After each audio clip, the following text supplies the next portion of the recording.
Thank you for joining us on another episode of Your Health is Your Greatest Wealth. I am Blanca, and I have the pleasure of introducing my guest, Barry Bevier, who will be speaking to us about the subconscious mind. Barry has also co-authored several books on the topic. With that, Barry, take it away. Well, we've talked a little bit about my training with Dr. Daniel Amen, and most of it was about brain physiology and what we can do in our lifestyle habits to keep our brain healthy so it doesn't age and we don't get memory loss, and so we're more focused. But also part of it was about the subconscious mind.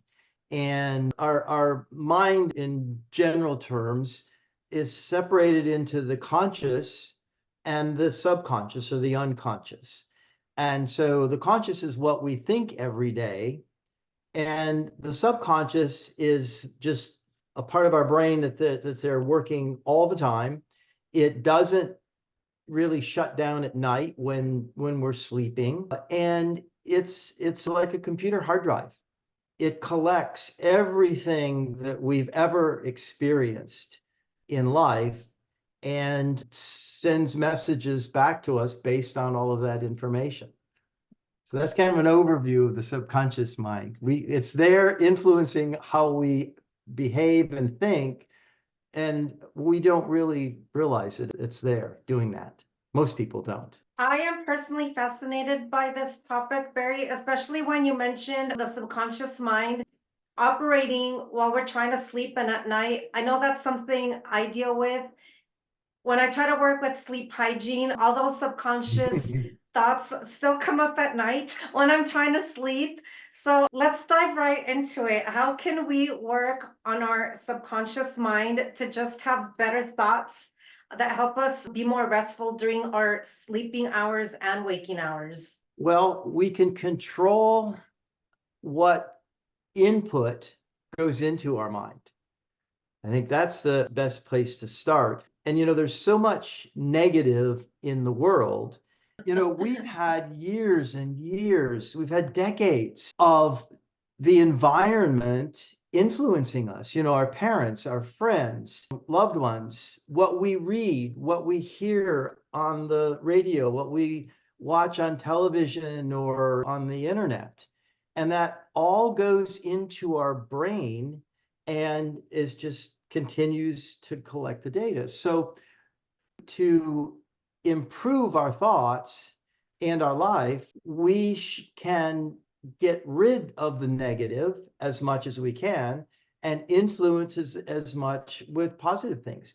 Hang around positive people. I haven't watched the news on a regular basis. I mean, I'm selective about what I look at on the internet, but I haven't watched TV news for probably close to 20 years now. And, what I read, I read stuff that's positive.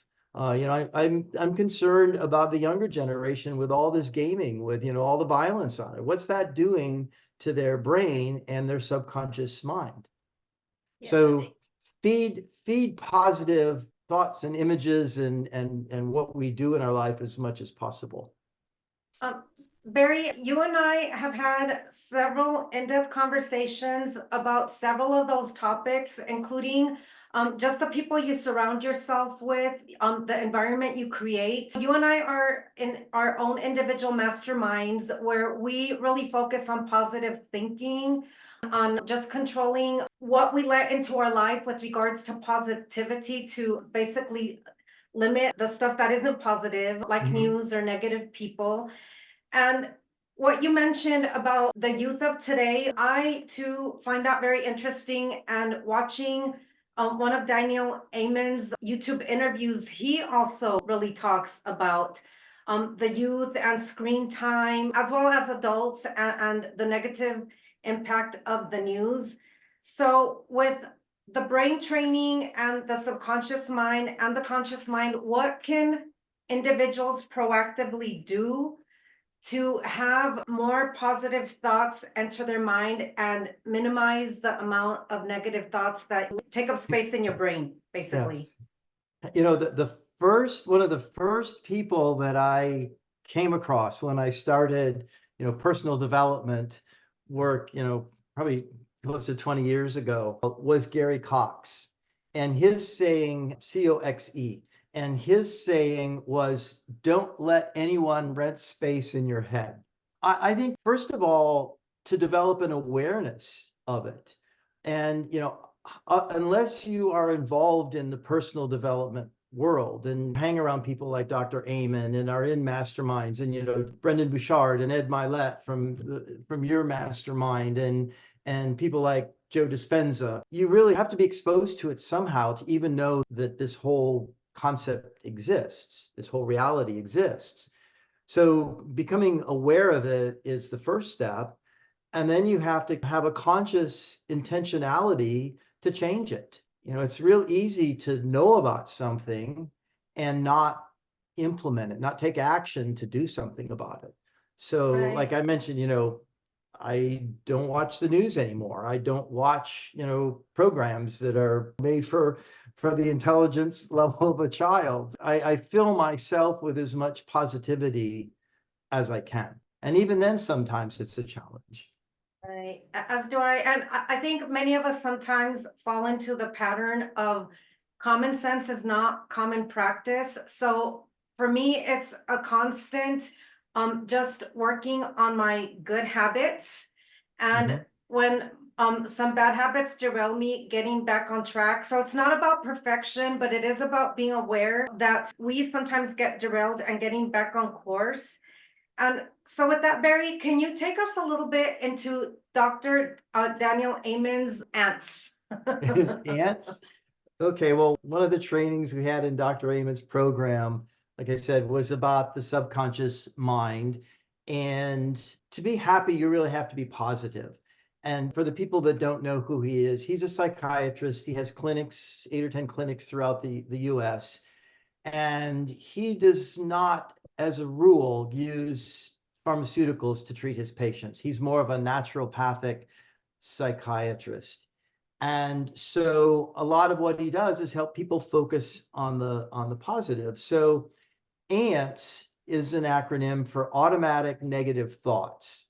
And I'm going to refer to my notes here so I can remember all of them, and we can go back and discuss them. But so he has 9 ants. And it's interesting. You can probably find this on YouTube where he's done a video of it to get into it in more detail. But 9 ants, the all or nothing thinking ant is one of them, where it's black and white, it's cut and dried. We just think of is it's this way or no way. And then there's the always thinking ants, where you say to yourself, well, this can never happen, or this always happens. And then there's the focusing on the negative ant. I think that's self-explanatory. You're always thinking about what can happen that's bad instead of what can happen that's good. The fortune telling ant, where you predict something. For example, you're going on a vacation and you keep saying, I hope my car doesn't break down. I hope my car doesn't break down. Well, then maybe you'll have a flat tire or something. And so, in essence, you kind of projected that happening. And then the mind reading ant, where you get yourself in a predicament with other people by thinking, oh, you're in a conversation and you think, what are they going to think? And so you start saying something before they finish their sentence and really don't know what they're about to say. Thinking with your feelings, and you think you let your feelings control instead of your logical mind. The guilt bearing ant, I know I've been guilty of this in the past, and it's going things that blaming yourself for things that have happened, beating yourself up for things that have happened. I have a friend who has a saying, stop shooting on yourself. I like that. Be kind yourself. The labeling ant, where we call ourselves or other people names like stupid or idiot, or that was a dumb thing to do. And then the blaming ant, where where you don't take responsibility for something. You blame other people or other things that happened for a problem or a negative thought. So that's kind of the whole negative philosophy that he has to help people realize where they're bringing negativity into their life by their own thoughts. And those ants come out of our subconscious mind into our conscious mind because of all the negativity that we've experienced in our lives. So Barry, I actually came across Dr. Daniel Amen's A.N.T.S, his automatic negative thinking, his teachings through Brendon Burchard, and he has an app called Growthday. And Dr. Amen actually does a lot of these lessons with that on brain health. And the one thing I really caught myself with when I was going through his A.N.T.S training was a lot of my negative thinking are related to negative stories I tell myself. I'm creating those stories. I'm the Mhm. creator. It's not always external factors. So I had to catch myself and realize I need to change my own thinking about my own negative thoughts because they're not always imposed by others. So again, that's lifelong work Right. of Right. self-development. Just, telling ourselves better stories, telling ourselves that serve us better, just to stay in that positive space. I don't know what Right. your experience of coming into that education was, but I knew I needed to change my way of thinking, and that really helped me. Right, right. Well, if I can, share a couple experiences of my own in both, maybe from the negative and the positive standpoint. When I was growing up, I grew up on a farm in Michigan, family farm. My dad farmed with my mom's dad, my granddad, and we were a Christian family. We went to a Methodist church, and my mom, and it was from her upbringing, I'm sure, but she had some philosophies that she would voice a lot. And one was that money is evil. Money is the root of all evil, and I know now it's not, but money is the root of all evil. You have to work hard for money. Money doesn't grow on trees. God intends Christians and farmers to be poor. uh, Wealthy people have taken advantage of someone to get to where they are financially. And then she also had one kind of associated with salespeople, about salespeople are just out to get you. And so there were these negative connotations with money and with sales and with people that were well to do. Well, I went to engineering school, had a very successful engineering career, yet at my age, where many of my peers are retiring and enjoying life, I don't have the financial resources to do that. And after I got involved in personal development and really started to learn about the subconscious mind, I was meditating one day, and it's like, okay, during my engineering career, I was in the top 10% of the US in income earning. And really, that's today it's $150,000. So it's not that much money. It's a comfortable living, but it's not that much money. And so for decades, I was making a good living, not living extravagantly, but as I got close to retirement, I realized I don't have the money I need to really retire. And I probably wouldn't have anyway, because I still love contributing to the community. Well, what occurred to me was, after I learned all about the subconscious mind, is all of this stuff from my mom. Nothing stopped me from making the money, but I had negativity. I had a negative mindset about wealth, about prosperity. I had this scarcity mindset, and my lifestyle habits we didn't save, we didn't invest properly. And so, because of those subconscious thoughts, I could earn money. I didn't have the tools or the mindset to establish wealth with my earnings. And so that has had a profound effect in my life. So Barry, what I find so fascinating is every time I talk to you, so much other interesting stuff comes up. I've been on a parallel path. I'm actually actively part of a weekly mastermind right now. Once you're in a group like this, you realize, oh my goodness, so many people have money blocks and what they think about wealth, what they think about their worthiness of earning it. It is Mhm. stories and programming. Many of us were told either culturally or just through our environment or our parents' upbringing. So I think it's something that a lot of us work with, even though we encounter some levels of success. I think that conversation with money and the blocks we have around it are very prevalent. And it's something that I'm actively working on myself presently, in addition to all my personal growth and development and health. Oh, yes, absolutely. And I'm working on the same thing. And realizing how the subconscious mind works and realizing where your blocks are or where the negativity that may be embedded in your brain is coming from, that doesn't make the problem go away. You've still got to work on the block and get it out, override it with positivity and affirmations and declarations. I mean, I know you've probably experienced it in Brendon Burchard, but I am statements are powerful. The worthiness is a big deal with money. And that's I've been working on that too. And recently there was a day event put on by Jamie Kern Lima, and I she was had, there. okay, so it was all about the difference between being confident and feeling worthy. I've had some of that block too, and the worthiness, and the whole thing about money is the root of all evil. Well, it's not it at all. I mean, God intends us to be generous and to help people.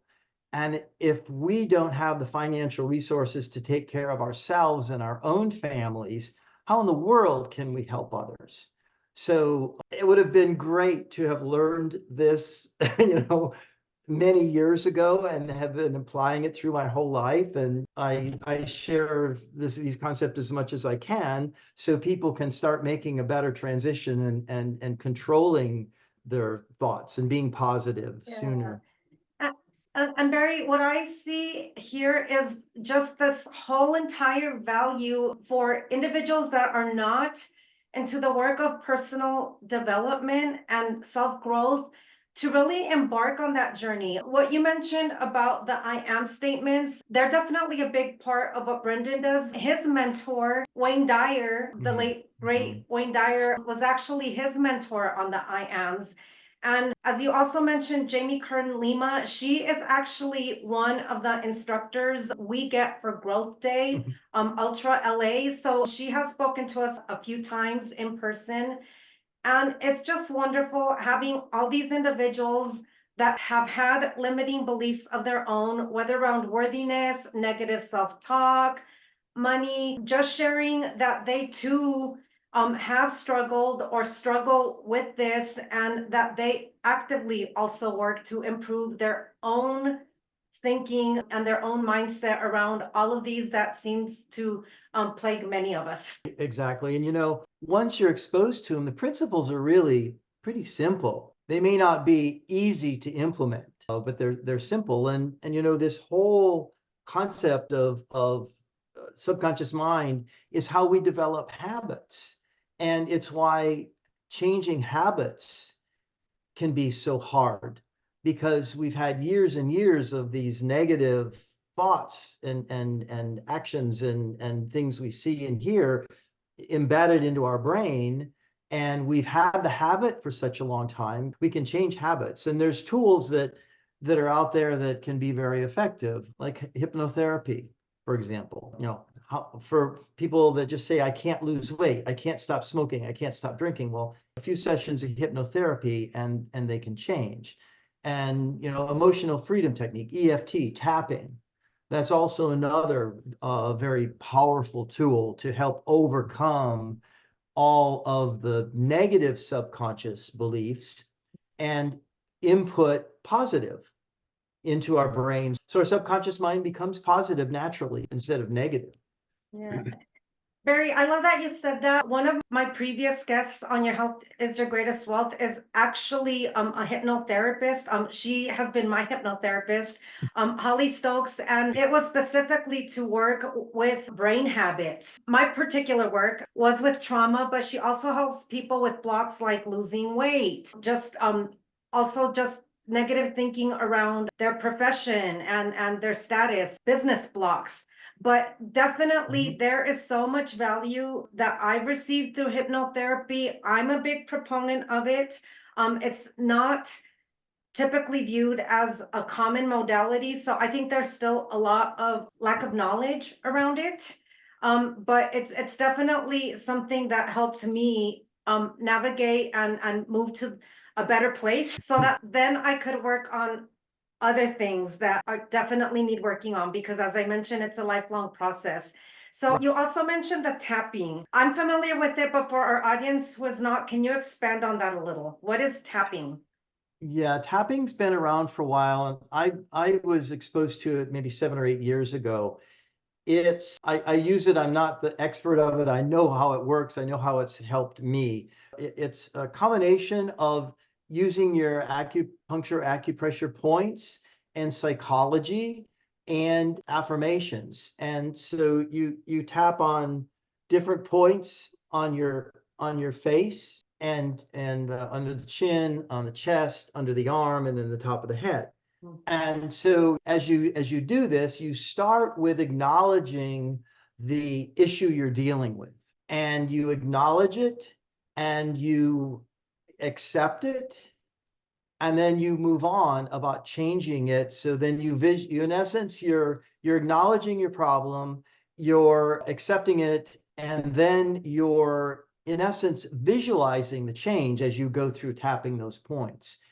And so that's been very helpful with me, and just in mindset. There's different tools out there to help you learn tapping. Nick and Jessica Ortner have the tapping solution. Hay House has tapping aids, and you can find other stuff. I really like Ortner's app. I was going to mention, I've actually done Jessica and Nick Ortner's. They used to have an annual summit for tapping. And it was very popularized, when all of us were housebound. I definitely got into that entire healing modality. It definitely worked for me. And I think different things work at different times. When it entered my life, it's definitely what helped me. And as you mentioned, as you're tapping on different meridians, because you're speaking different affirmations or acknowledging beliefs that don't serve you anymore and moving past them. It just really helps bring your subconscious and your unconscious into your conscious so that you can actually work through it. Yeah, my first experience was I had just joined a mastermind, and I met with a friend, and we drove to the mastermind, and it was my hot seat was that day. So I'm new to the mastermind. It's my first hot seat, and I was anxious about it. And so after we arrived, we sat in the car for a few minutes, and she said, "Have you ever tapped?" I said, "No." So she briefly explained what it was, and she walked me through a tapping, and I could just feel the anxiety flow out of me as I did that tapping. And did my hot seat without any anxiety. So yeah. That's great. Yeah. So Barry, there is just so much to tap into with the tap, different kind of tapping. There is just so much to talk about with regards to the subconscious and unconscious mind, and we won't have time for all of it today. So what would you like to be the biggest takeaway for our viewers joining us today from today's session? I think to become aware of the subconscious mind and how it impacts our lives, and fill your life with positive thoughts, with positive people, with positive input from the internet, books you read. And then we didn't talk about visualization, and that's something I'm working on. But the subconscious mind doesn't know whether something is real or fantasy. So you can, in essence, trick your mind into bringing up a higher vibration level by visualizing positive things, or visualizing something you would like to have. And your mind starts to think that you already have it, then you're happy that you have it and you're at a higher vibration level. And it's that higher vibration level that's going to draw in positive things to your life instead of negative. I love that as well. The whole visualization, and again, visualizing for positive, That's not for negative. That is one thing that I have actively practiced for decades. When I first got into running, it's and racing events. It's definitely something that worked for me, and I most recently made use of it when I was training to run a marathon in Bordeaux, France, around the time I met you.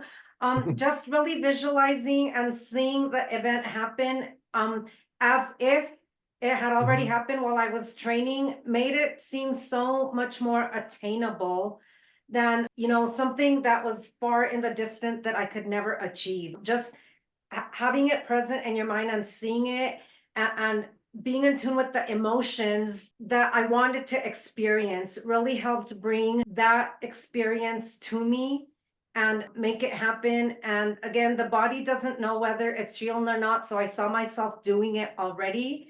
Mhm. So hence, so did my body. Absolutely. And again, it's a simple concept. It's a simple tool. You have to be intentional, conscious of it, intentional of it to make it work. We have to really desire these changes for a better life, for better health, for better relationships, and apply what we've talked about today.